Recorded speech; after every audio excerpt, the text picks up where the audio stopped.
जंगल में अभी बारिश हो रही है। चिड़िया के तीनों बच्चे बहुत डरे हुए हैं।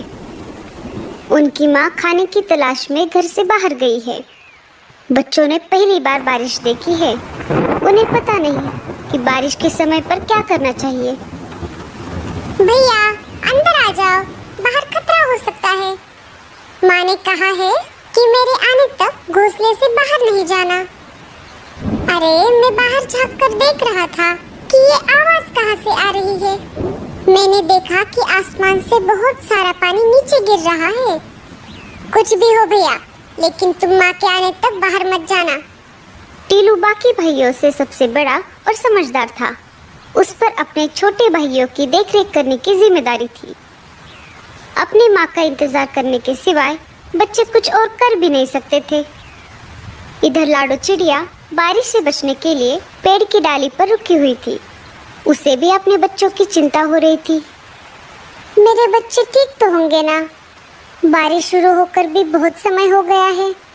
मुझे जल्द से जल्द अपने बच्चों के पास जाना होगा। वो बहुत डरे हुए होंगे। इधर बारिश रुकने का नाम नहीं ले रही थी। कालू कौवा तेज बारिश में अपने घोंसले की तरफ जा रहा था। तभी उसे लाडो चिड़िया एक पेड़ पर बैठी हुई दिखाई देती है। वो उसके पास चला जाता है। अरे लाडो, तुम यहाँ? तुम अभी तक घर नहीं गई? इसका मतलब तुम्हारे बच्चे घर पर अकेले होंगे। हाँ कालू भैया, मुझे मेरे बच्चों की बहुत चिंता हो रही है। लाडो, मैं तुम्हें डराना नहीं चाहता, पर तुम्हें बताना ये बहुत जरूरी है।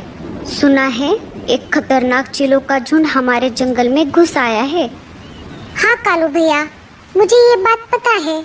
जब मैं कल बुलबुल चिड़िया के घर गई थी, तब मैंने देखा कि एक चील बुलबुल चिड़िया के बच्चों को खा रहा था।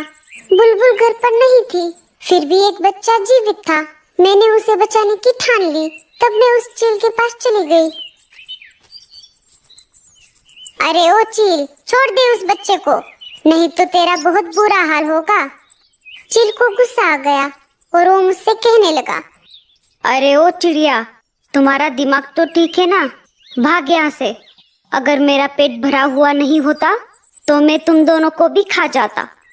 पर देख लेना, आगे चलकर तुम मुझे कहीं पर दिखाई दोगी तो मैं तुम्हें नहीं छोड़ूंगा। मैं तुम्हें उसी समय खा जाऊंगा और डकार तक नहीं लूंगा। ऐसा कहकर चील वहाँ से उड़ गया कालू भैया। तभी वहाँ पर बुलबुल चिड़िया आ गई।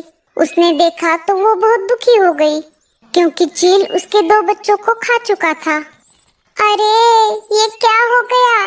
मेरा तो सब कुछ लूट गया। ये सब किसने किया? मैं उसे नहीं छोड़ूंगी। अरे बहन, तुम्हारे बच्चों को चील ने खाया है। अगर मैं ऐन मौके पर नहीं आती तो वो चील तुम्हारे तीसरे बच्चे को भी खा जाता। तुम्हारा बहुत बहुत शुक्रिया। मैं तुम्हारा ये एहसान जिंदगी भर नहीं भूलूंगी लाडो चिड़िया।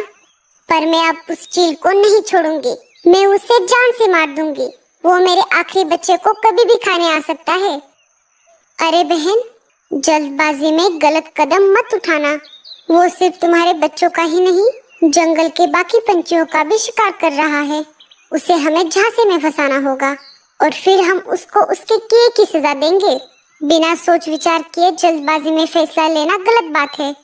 ठीक है बहन, मैं कौन सा भी गलत कदम नहीं उठाऊंगी। अच्छा, तो ये सब हुआ था। बुलबुल चिड़िया के साथ तो बहुत बुरा हुआ। हम उस चील को तो क्या, बाकी सारे चीलों को भी नहीं छोड़ेंगे। हम उन सब को जंगल से खदेड़ देंगे। तुम जल्दी घर जाओ। हाँ कालू भैया, बारिश रुके या ना रुके, मुझे कैसे भी करके मेरे बच्चों के पास जाना होगा। ठीक है लाडो, मैं चलता हूँ। कालू वहाँ से निकल जाता है। बारिश बहुत तेज थी। खुद की जान की परवाह ना करते हुए लाडो तेज बारिश में अपने बच्चों की तरफ निकल पड़ी। बारिश की वजह से उसे उड़ने में दिक्कत हो रही थी। उसके पूरे पंख भीग चुके थे, फिर भी वो रुकने का नाम नहीं ले रही थी। उसे अपने बच्चों के पास जो जाना था